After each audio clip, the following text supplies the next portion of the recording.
호야는 밝은 곳을 좋아하는 식물이 되겠습니다. 저희 경험상은 오전에 빛이 들어오는 동향의 베란다에서 키워주신다면 알맞은 성장을 하면서 개화를 보실 수 있는 그런 공간이 되겠다라고 생각이 들고요. 직사광선이 3시간에서 4시간 혹은 간접광이 비칠 때는 3시간에서 6시간, 한 대여섯 시간 정도 보시면 될 것 같아요. 이렇게 지나가는 공간에서 잘 성장을 할 수 있습니다. 남향의 마당이나 베란다 같은 이제 장시간에 빛이 들어오는 공간에서 키워주시면 잎이 탈 수가 있어요. 그렇기 때문에 그 선을 잘 지키셔서 키워주시면 좋겠습니다. 특히 여름 구간에 주의가 필요하겠습니다.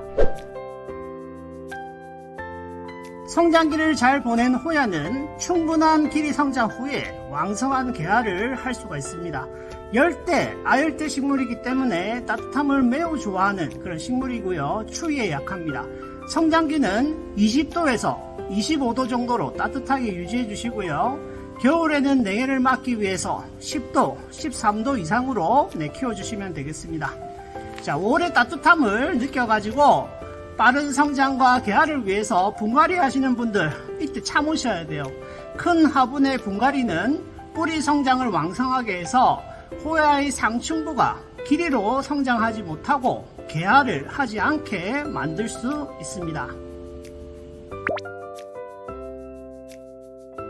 반다육질의 호야가 죽는 가장 큰 이유는 과습입니다.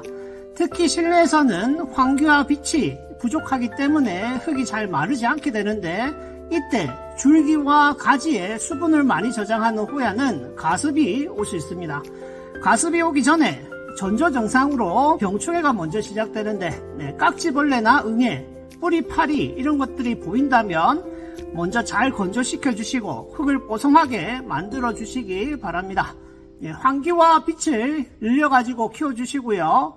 물주기는 봄부터 가을까지 화분의 흙을 3분의 1 이상 말려서 충분히 말려서 물주기를 하는 것이 좋고요. 겨울에는 물주기를 줄이고 가습이 일어나지 않도록 2분의 1 이상의 흙이 마르면 물주기를 해주시면 되겠습니다. 번식하는 방법입니다.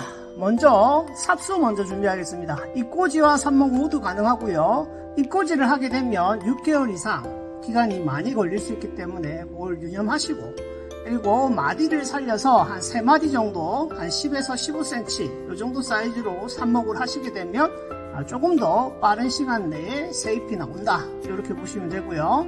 잘린 삽수를 배수성이 뛰어난 깨끗한 흙에 꽂아 두시고 삽목을 합니다. 그리고 따뜻한 온도 20에서 25도, 습도는 60% 이상을 유지시켜 주시면 발근이 빨리 됩니다. 성장세포가 많은 이 마디를 함께 심어 주시는 것이 성공률을 높일 수가 있습니다.